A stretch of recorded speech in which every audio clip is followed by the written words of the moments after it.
Friends, എല്ലാവർക്കും നമസ്കാരം. I'm Nisha from Nisa's kitchen. Welcome to our channel. ഇന്ന് നമുക്ക് ചീട, അതായത് കളിയടയ്ക്ക, വീട്ടിലെങ്ങനെ നല്ല ക്രിസ്പിയായി ടേസ്റ്റിയായി തയ്യാറാക്കാമെന്നുള്ള റെസിപ്പി നോക്കാം. എല്ലാവരും റെസിപ്പി മുഴുവനായിട്ട് കാണുക, ട്രൈ ചെയ്ത് നോക്കുക.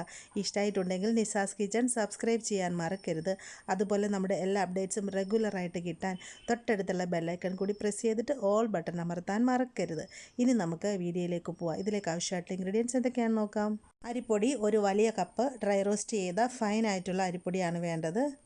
തേങ്ങ ചുരണ്ടി എടുത്തത് 1 കപ്പ്, ചെറിയ ഉള്ളി 10 എണ്ണം, നല്ല ജീരകം 1 ടേബിൾ സ്പൂൺ, ഉപ്പ് ആവശ്യത്തിന്, കറുത്ത എള്ള് 1 ടേബിൾ സ്പൂൺ, അയമോദകം 1/2 ടീസ്പൂൺ, നെയ്യ് 1 ടേബിൾ സ്പൂൺ, വെളിച്ചെണ്ണ വറുക്കാൻ ആവശ്യത്തിന്.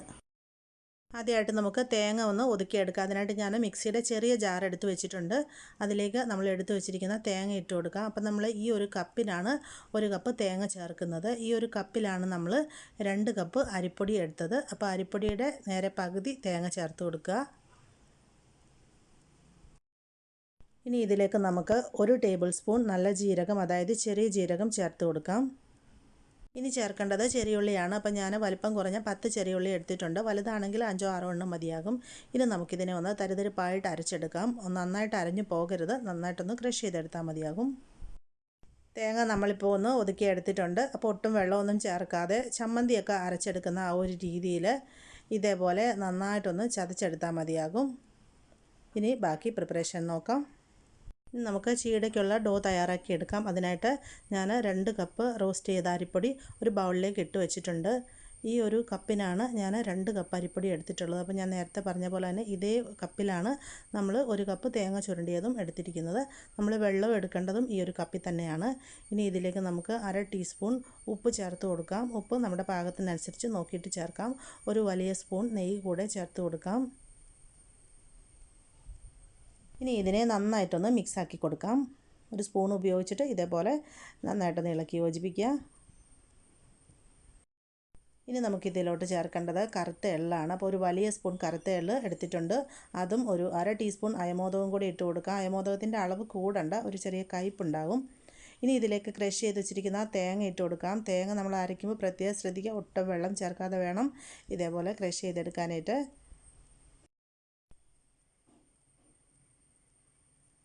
ഇനി ഇതെല്ലാം കൂടെ നന്നായിട്ട് ഒന്ന് ഇളക്കി യോജിപ്പിക്കാം. നന്നായി ഇളക്കി യോജിപ്പിച്ചതിന് ശേഷം ഇനി ഇതിലേക്ക് നല്ല ചൂടുവെള്ളം ഒഴിച്ച് കൊടുക്കാം. അപ്പോൾ ഞാൻ അരിപ്പൊടി എടുത്ത അതേ കപ്പിൽ തന്നെ 3 കപ്പ് വെള്ളം തിളപ്പിച്ചിട്ടുണ്ടായിരുന്നു. ആ വെള്ളം ഇതിലേക്ക് ഒഴിച്ച് കൊടുത്തിട്ടുണ്ട്. അപ്പോൾ ഇതിനെ സ്പൂണോ അല്ലെങ്കിൽ തവിയോ ഉപയോഗിച്ചിട്ട് നന്നായിട്ടൊന്ന് മിക്സാക്കി കൊടുക്കാം. ഇപ്പോൾ ഇതിന് നല്ല ചൂടുണ്ടാകും, അതുകൊണ്ട് ഉടനെ കൈ ഉപയോഗിച്ച് മിക്സ് ചെയ്യരുത്. ഇനി നമുക്കിതിനെ ഒന്ന് മാറ്റി വെച്ചിരിക്കാം. ഇതിൻ്റെ ആ വലിയ ചൂടൊന്ന് ആറി വന്നതിന് ശേഷം നമുക്കിതിനെ കൈ ഉപയോഗിച്ച് നന്നായിട്ടൊന്ന് മിക്സ് ചെയ്തെടുക്കണം.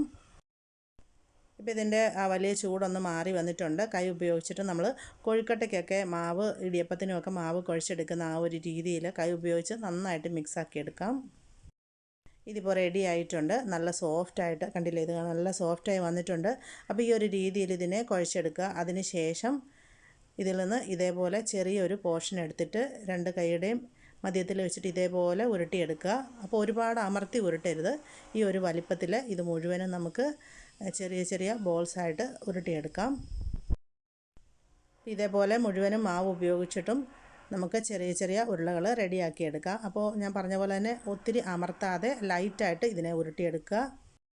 നമ്മളപ്പോൾ മുഴുവൻ മാവ് ഉപയോഗിച്ചിട്ടും ഇതേപോലെ ചെറിയ ചെറിയ ബോൾസ് റെഡിയാക്കിയിട്ടുണ്ട്. ഈ ഒരു വലിപ്പത്തിൽ ഇതിനെ ഉരുട്ടിയെടുത്താൽ മതിയാകും. ഒരുപാട് വലുതാണെങ്കിൽ ഇതിൻ്റെ ഉൾഭാഗം കറക്റ്റായിട്ട് വെന്ത് കിട്ടത്തില്ല. അപ്പോൾ ഇനി നമുക്കിതിനെ ഫ്രൈ ചെയ്തെടുക്കാം. അപ്പോൾ ഞാനൊരു ഫ്രൈ പാനിലേക്ക് ആവശ്യത്തിന് വെളിച്ചെണ്ണ ഒഴിച്ച് സ്റ്റൗവിലേക്ക് വെച്ചിട്ടുണ്ട്. കഴിയുന്നതും വെളിച്ചെണ്ണയിൽ തന്നെ ഇത് ഫ്രൈ ചെയ്തെടുക്കുക. അപ്പോഴാണ് നമ്മുടെ ആ ചീടയ്ക്ക് ഒരു കറക്റ്റ് ടേസ്റ്റ് കിട്ടുക.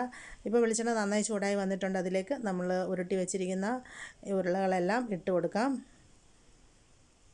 എണ്ണ തെറിക്കാതെ ശ്രദ്ധിച്ചിട്ട് കൊടുക്കുക.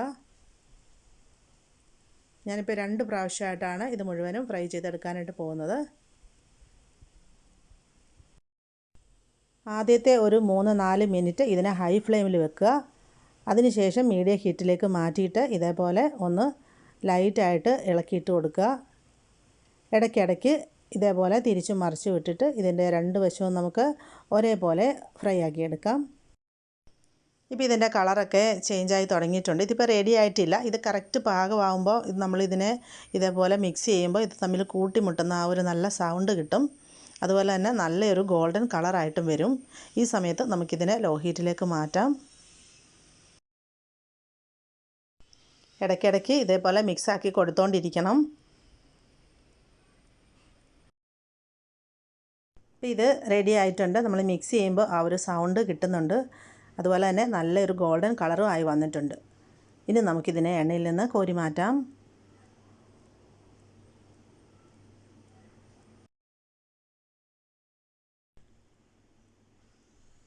ഇനി നമുക്കിതിനെ ഒരു ടിഷ്യൂ പേപ്പറിലേക്ക് ട്രാൻസ്ഫർ ചെയ്യാം. ഇനി ബാലൻസ് വെളിച്ചെണ്ണയിലേക്ക് ബാക്കിയുള്ള ബോൾസും കൂടി ഇട്ടിട്ട് ഇതിനെയും ഈ ഒരു രീതിയിൽ ഫ്രൈ ചെയ്തെടുക്കാം.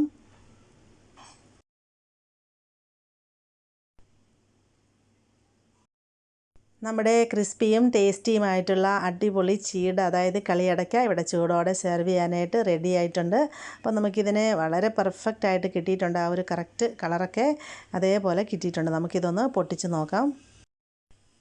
കണ്ടില്ലേ, ഇതിൻ്റെ ഉൾഭാഗവും പുറഭാഗവും ഒരുപോലെ നല്ല ക്രിസ്പി ആയിട്ട് വന്നിട്ടുണ്ട്.